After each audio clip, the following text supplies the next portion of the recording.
Bismillahirrahmanirrahim. Assalamualaikum warahmatullahi wabarakatuh. Hamdan wa syukran lillah, salatan wa salaman ala rasulillah wa ala alihi wa sahbihi wa mawalah. La haula wa la quwwata illa billah. Yang saya hormati kepada Bapak dosen Fikri Farihin MPDI selaku dosen pengampu mata kuliah Tahsinul Qiraah, dan juga tak lupa pula kepada rekan-rekan PHI JUC yang saya banggakan. Alhamdulillah, pada kesempatan hari ini saya bisa berpresentasi dengan judul pengertian mad dan qasr. Di sini langsung saja saya akan membahasnya di sini pengertian mad dan qasr. Dari segi bahasa, kata mad berasal dari bahasa Arab mad yang berarti memanjangkan atau tambah. Sedangkan menurut istilah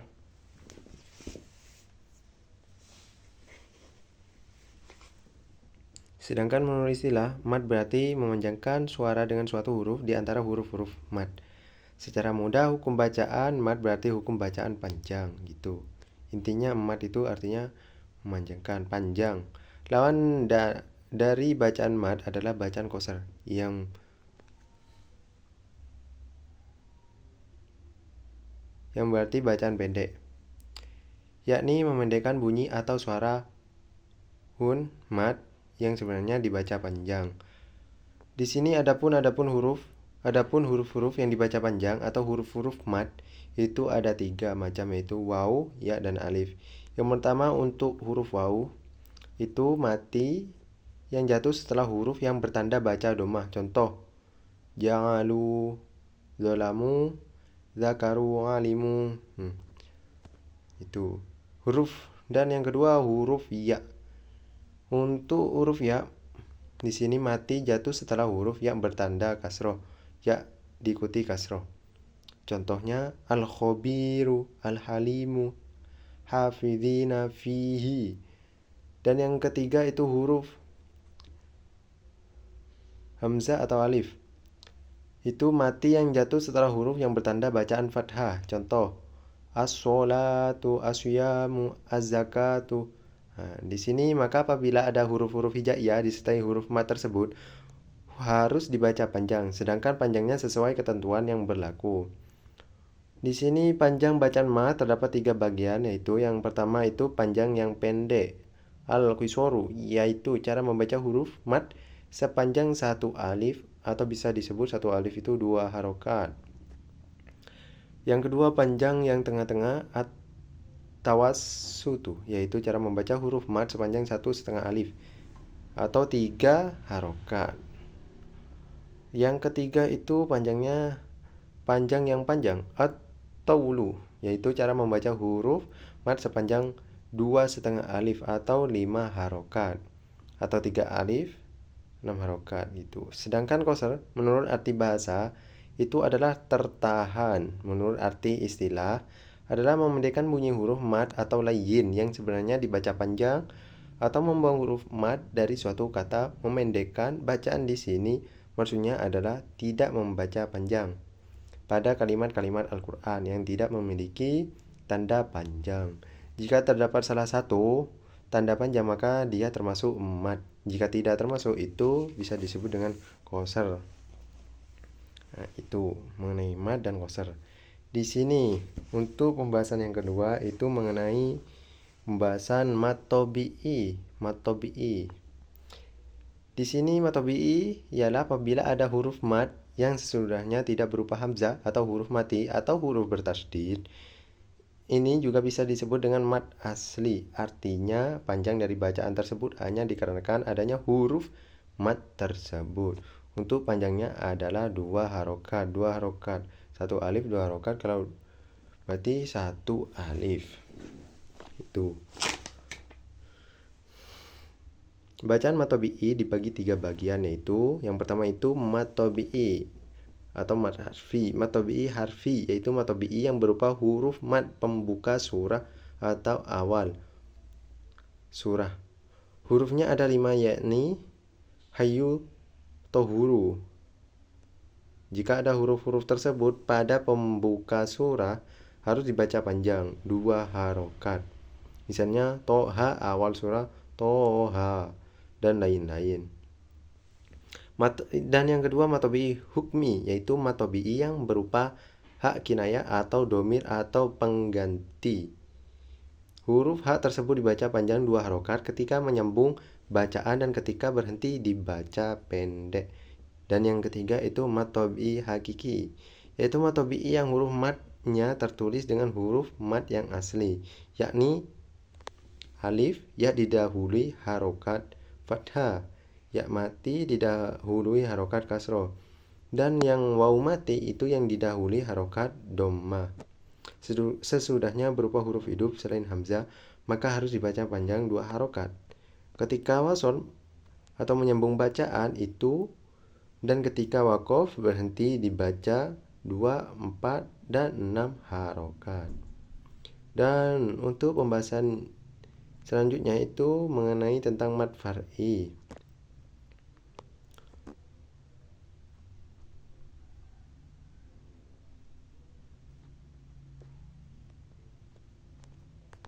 Mad far'i.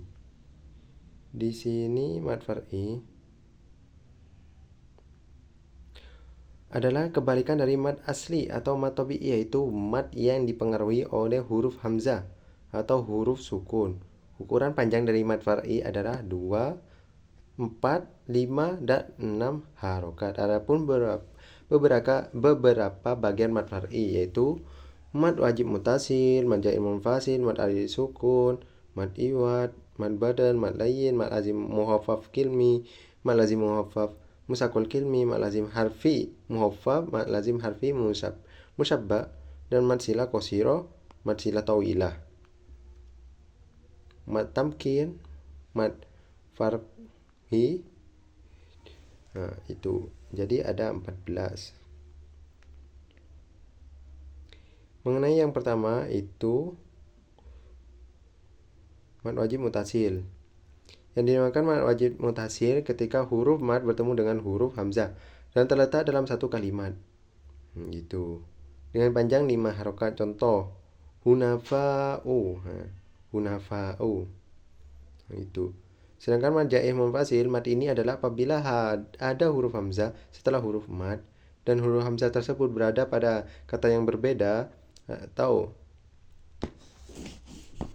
terpisah dengan huruf mad. Juga mad dihukumi jaiz apabila setelah huruf mad terdapat arid di akhir kalimat. Perkiraan madnya ketika baca cepat adalah 2 harokat, dan ketika baca sedang 4 harokat, dan ketika baca tartil atau tajwid adalah 5 harokat. Contoh an-nasu ya ayyuha, gitu. Dan yang ketiga mad alif sukun. Mad alif sukun adalah bacaan panjang karena terdapat pertemuan antara huruf mad dengan huruf yang dimatikan atau sukun setelah diwakafkan, ataupun panjang mad ini adalah 2 sampai 6 harokat. Contoh al-khasiruna. Itu mad alif disukun. Nanti kalau mad alif disukun itu disukun harus diwakafkan, al-khasirun, gitu. Terus yang keempat itu mad iwad. Istilah mad iwad terdiri dari 2 kata, yakni mad dan iwad. Mad secara bahasa artinya panjang, sedangkan iwad artinya pengganti. Secara istilah mad iwad ialah berhenti pada tanwin fathah di akhir ayat.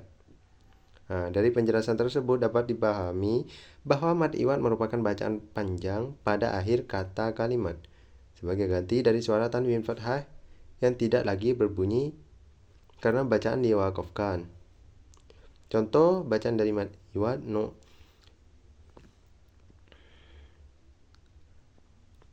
naharun, rohiman. Itu mad iwad. Awalnya rohiman dibaca rohima. Itu. Dan yang kelima itu bacaan mad badal. Bacaan mad badal itu terjadi karena adanya huruf hamzah yang bertemu dengan huruf mad. Panjang mad ini adalah 2 harokat. Contohnya utia imanun. Gitu.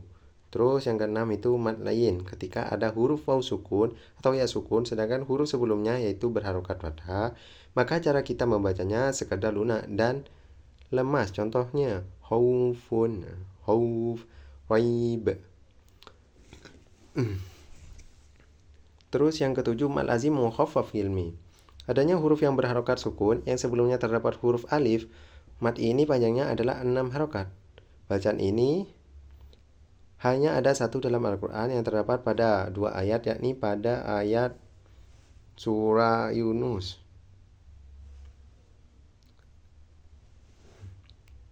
Seperti berikut ini. Al-ana wa qad kuntum. Nah, itu mad lazim mukhaffaf gilmi. Dan yang ke-8, mad lazim musaqqal gilmi, adanya huruf yang bertasydid yang mana huruf tersebut jatuh setelahnya huruf mad. Nah, mad ini dibaca panjang 6 harokat. Contohnya ad-dallin. Nah, itu tasydid. Mad lazim harfi muhaffaf. Di sini mad lazim harfi muhaffaf itu terletak pada huruf-huruf yang ada di awal surah serta tidak diidghamkan, tidak mewakili tasydid. Panjang bacaan mad ini adalah 2 sampai 6 harokat. Contohnya Yasin, Toha, Qaf. Itu seperti itu contohnya. Dan yang ke-10, mad lazim harfi musyabbah. Untuk bacaan mad ini mirip dengan mad lazim harfi muhaffaf. Adapun yang membedakannya adalah bacaan mad yang terletak di awal surah tersebut tidak diidghamkan. Untuk panjang bacaan mad ini adalah 6 harokat. Contohnya alif lam mim to sim mim. Nah, gitu. Dan selanjutnya mad sila qasira ialah memanjangkan bunyi pada huruf ha dhamir, bunyi hi atau ha hi hu gitu wis. Dengan syarat tidak ikuti hamzah sesudahnya. Bunyi tersebut akan dipanjangkan ketika diapit oleh huruf-huruf yang hidup. Contohnya surat An-Naba, pada surat An-Naba linukhrija bihi, gitu. Terus pada surat Abasa fangtalahu tasodda, hi sama hu hi, itu pada mad sila qasirah. Dan yang ke-12, mad sila thawilah. Mad ini adalah mirip dengan mad sila qasirah. Adapun yang membedakannya adalah setelah huruf ha dhamir tersebut terdapat huruf alif atau hamzah, tetapi dalam kalimat yang terpisah panjang mad ini adalah 5 harokat. Contohnya pada surah Al-Baqarah. Di sini bihi anfusahum. Jadi tidak. Nah, itu. Dan pada surah Al-Baqarah bihi imanukum. Nah, gitu. Terus yang ke-13, mad tamkin. Di sini mad tamkin adanya huruf ya yang berharokat sukun, ya sukun, yang jatuh setelah huruf ya yang bertasydid dan berharokat kasroh. Panjang mad ini adalah 2 harokat. Mad yang terdapat pada huruf ya bertasydid bertemu dengan ya mati. Contohnya an-nabiyina. Nah, itu illiyina huyitum. Dan yang terakhir itu mad farqi, mad asli yang jatuh sebelum huruf yang bertasydid. Panjang mad ini adalah 3 alif atau 6 harokat. Cara membaca mad farqi yakni dibaca panjang 3 alif, 3 sampai 6 harokat.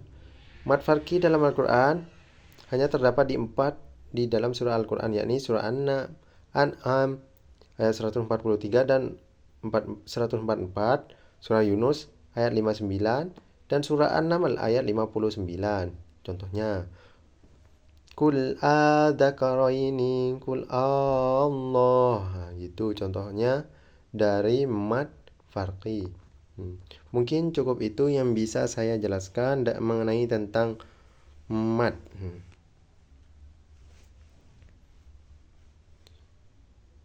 Mengenai mad dan qasr. Itu. Sekian, terima kasih. Wassalamualaikum warahmatullahi wabarakatuh.